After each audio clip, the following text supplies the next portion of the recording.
जाके गए टकराए, छीन लिया जसोदा की गोद से। दिन को दिया है रात बनाए, छाया चारों ओर अंधेरा।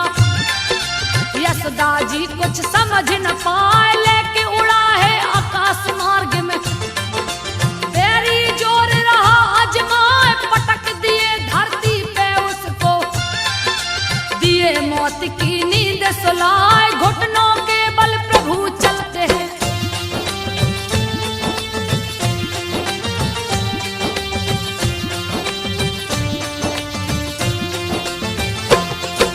घुटनों के बल प्रभु चलते हैं, मुख पे दही गले पे लगाए, मीठी तोतली बातें करते।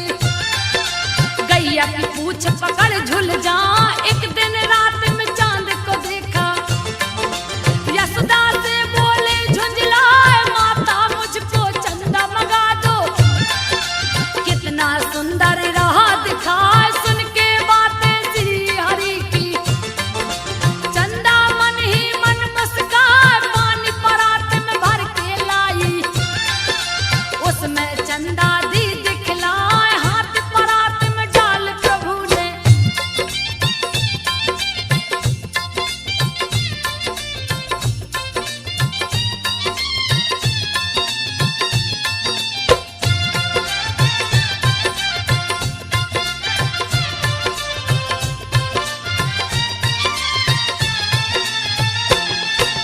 हाथ परात में डाल प्रभु ने, पानी को तब दिया हिला।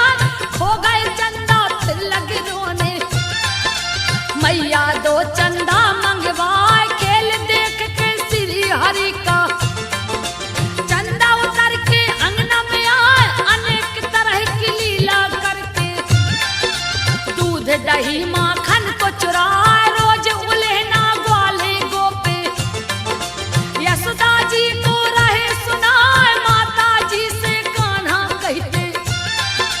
मैया में नहीं माखन खाए, गोप गोपियां पड़े हैं पीछे।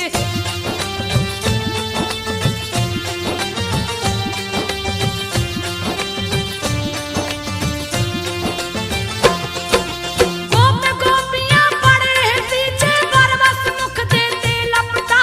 एक दिन मिट्टी खाते कान्हा, रंगे हाथ गए हैं पकड़ा। मुंह खोल के लगी देखने, मुख में तीनों लोक दिखाए। ज्ञान हो गया यशोदा जी को, अपनी गलती पर पछताए। बालक नहीं ये श्री हरि है, तीनों लोक रहे दिखलाए। ग्वाल बाल संग गाय चराने, श्री हर वन उपवन में जाए। क्रोधित कंस ने बकासुर को,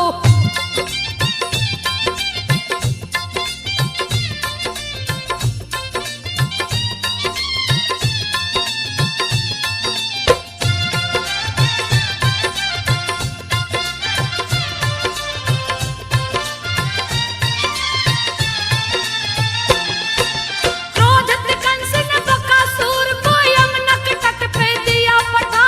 बगुल का रूप धार के आया, ग्वाल बाल सब गए डराए। गैया बछड़ा भागन लागे, दिया भारी उत्पात मचाए। कृष्ण को चोंच में बंद कर लिया, ग्वाल बाल सब गए घबराए। मुख के भीतर बड़े हो गए, पांव तले दिए चोंच दबाए। बकासुर का वध कर डाला, कंस भी भय से गया घबराए। क्रोधी कंस ने अघासुर को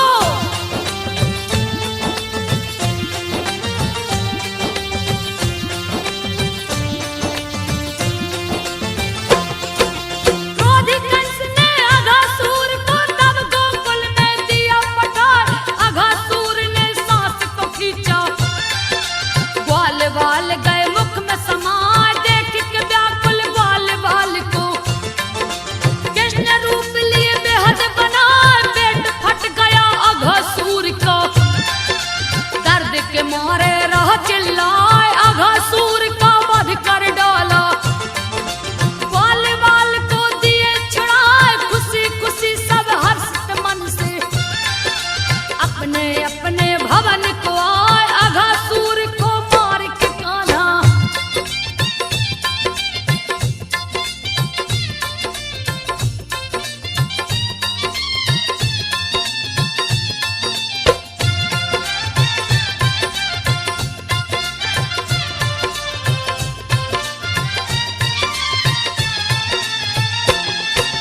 अघासुर का वध कर डाला, आसन यमुना तट पे लगाए, मित्रों संग जलपान करते। गैया बछड़े गए भुलाए, ब्रह्मा ने लिया कठिन परीक्षा। सखा सहित लिए सब कुछ चुराए, ब्रह्मा ने सबका हरण कर लिया। कोई कहीं नजर नहीं आए, उसका भी वो हरण करते। जो भी उसको खोजन जाए, देख के अस में आई विपत्ति। ग्वाल बाल सब गए घबराए, दिव्य दृष्टि से कृष्ण ने देखा।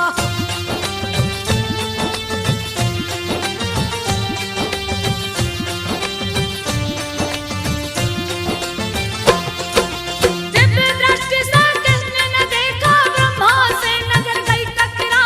ब्रह्मा को चोरी करते देख के कृष्ण जी मन ही मन मुस्काए, सारे सखा बिछड़े गायों से। कृष्ण जी ने है दिया छुड़ा, दूसरी बार जब ब्रह्मा जी ने सोचा सभी को फिर से चुराए, गैया बछड़ा नजर न आए।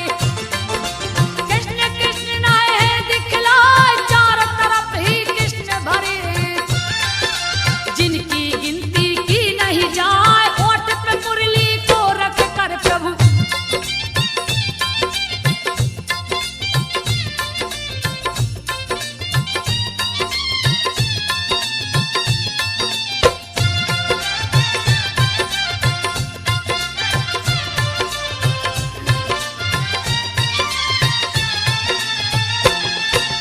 ओठ पे मुरली को रख कर प्रभु मंद मंद है रहे मुस्काए।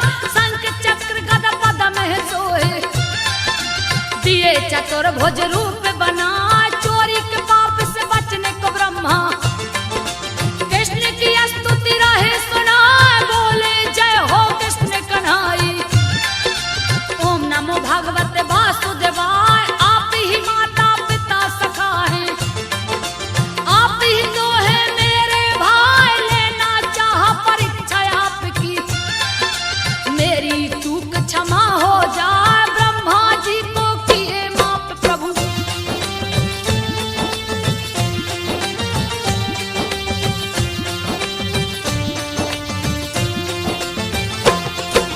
ब्रह्मा जी को किए माफ प्रभु, ब्रह्मा मन ही मन मुस्काए। ले परीक्षा निज धाम को चल दिए, हरि चरणन में शीस झुकाए। 8 बरस के हुए कृष्ण जी, गैया चराने वन में जाए। गैया को छोड़ के गेंदे खेलत, प्रभु जी यमुना तट पे जाए। उधर ही जाते गेंद खेलने, जिधर न कोई डर से जाए। इधर उधर है गेंद फेंकते, कभी मिलता कभी जाता भुलाए। कालिया नांग है बड़ा भयानक,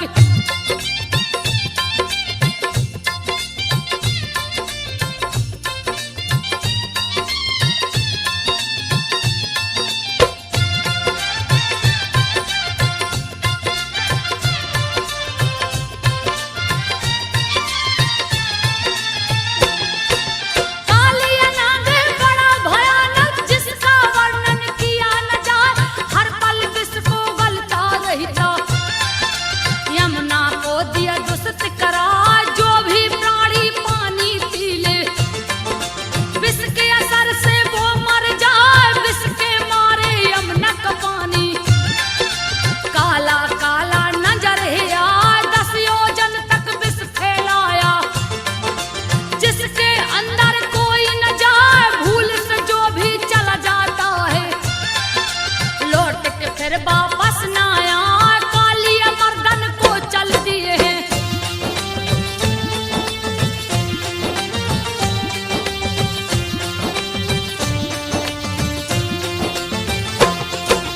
गेंद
दिखा उसकी पत्नी बच्चों संग आकर हर चरणन में गिर गई आए दया के सागर आप है स्वामी। रोने लगी है जब बिलखा माफी दीजिए इनको प्रभु जी।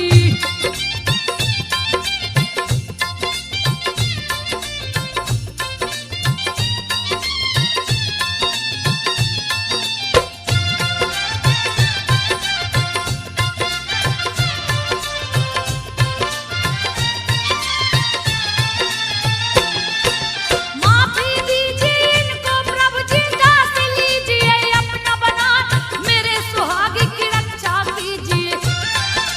श्री हर सुनकर गए मुस्काए छोड़ दिया है नांग को उसने। काली नांग गया होश में आए श्री कृष्ण को शीश झुकाया। श्री हरि ने उसको समझाया यमुना नदी छोड़कर तुम जाओ। रमणीक दीप को दिया पठाए निर्भय कर दिया काली नाग को। फिर यमुना से बाहर आए हाथ लिए परिजात का फूल वो।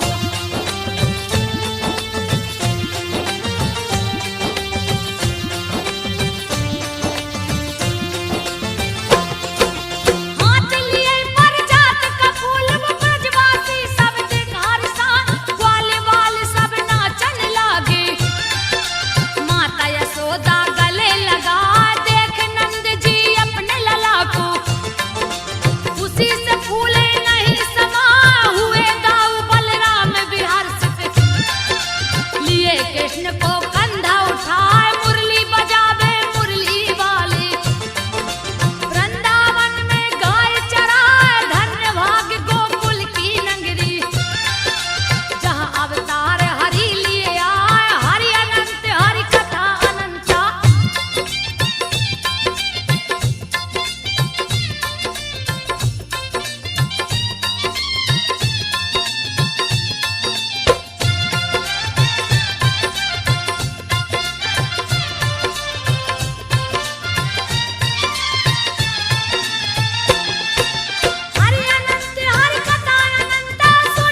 वही कहाँ मेघों का राजा जिन्हें लोग कहते, उनकी कृपा से सब कुछ पाए कुल देवता बे हम लोगों का किए बड़ाई खूब सुनाए। सुन श्री कृष्ण जी रुष्ट हुए हैं, पिता को अपने तब समझाए, कर्म विधान विश्व कर राखा, कर्म से सब कुछ पाया जाए, सुख दुख भय तो कर्म अधीन है।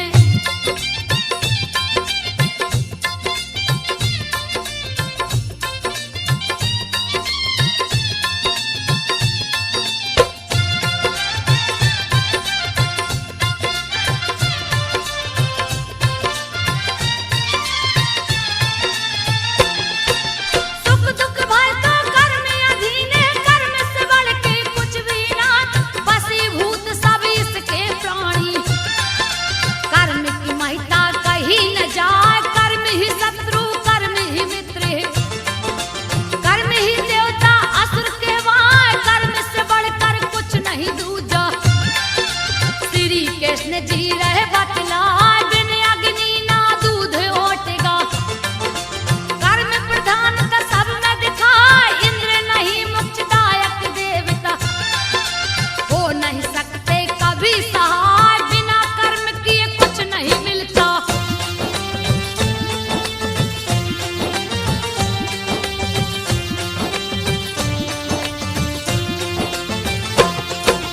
बिना कर्म किए कुछ नहीं मिलता, श्री कृष्ण जी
इंद्र से बोले जा सिरनाय, श्री हरि रूप श्री कृष्ण है, उनकी शक्ति कहीं न जाए, इंद्र चले चढ़ के अरावत, श्री कृष्ण को शीश झुकाए, श्री कृष्ण की महिमा न्यारी।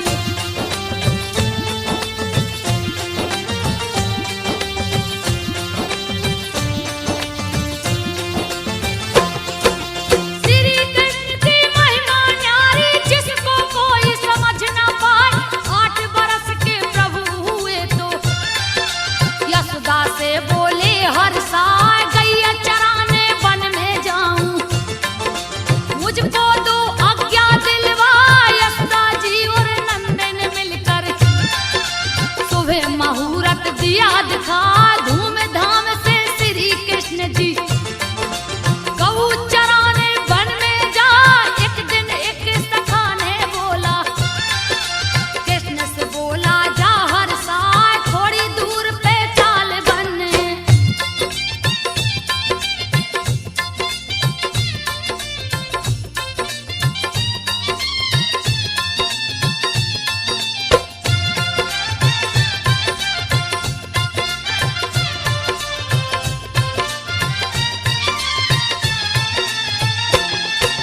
थोड़ी दूर पे ताल बन है, जहाँ पे सुंदर वृक्ष दिखाए, वृक्ष में अमृत जैसे फल हैं, पर उसको कोई तोड़ न पाए, क्योंकि वहाँ एक असुर है रहता, जिसका नाम धेनुक कहलाए, जो भी फल को तोड़ न जाता, उसे मार कर जाता खाए। सुनकर बातें सखा की अपने, ताल वन में हरि जी जाए, वृक्षों को झकझोर दिए, सारे फल को दिए गिराए, महाकुपित हो दौड़ा धेनुक।